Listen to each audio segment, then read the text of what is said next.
Las exportaciones de armas de la Unión Europea he tenido ocasión de seguir muy de cerca el proceso de transformación del actual Código de Conducta en un instrumento más eficiente y eficaz que permita controlar más y mejor las exportaciones de armas de la Unión Europea y de las empresas de la Unión Europea.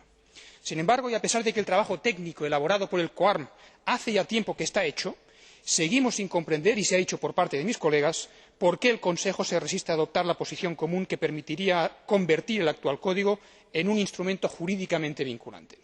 A pesar del secretismo que rodea todo tipo de debate en estas características, sabemos que son solo algunos países los que se oponen a hacer dicho paso, y especialmente Francia,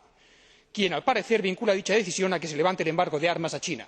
Insistimos, una vez más, en que se trata de dos cuestiones distintas y que condicionarlas supone una enorme falta de responsabilidad con relación a las numerosas víctimas que diariamente sufren las consecuencias de nuestra política irresponsable de exportación de armas. Desde aquí, por tanto, celebro el compromiso de la Presidencia eslovena de concluir durante su Presidencia esa transformación del Código en una posición común, aunque recuerdo también que presidencias anteriores han tenido el mismo compromiso sin suerte. Espero que ustedes lo tengan y contarán con todo nuestro apoyo, porque recuerdo también que es precisamente la falta de control y la laxitud actual la que permite que, tanto oficialmente como de forma ilegal, armas europeas acaben en manos de grupos terroristas, de dictadores y de facciones armadas que hipotecan el presente y el futuro de millones de personas a las que, de forma necesaria, pero no por ello carente de un cierto cinismo, mandamos después nuestros equipos de ayuda al desarrollo. Muchas gracias.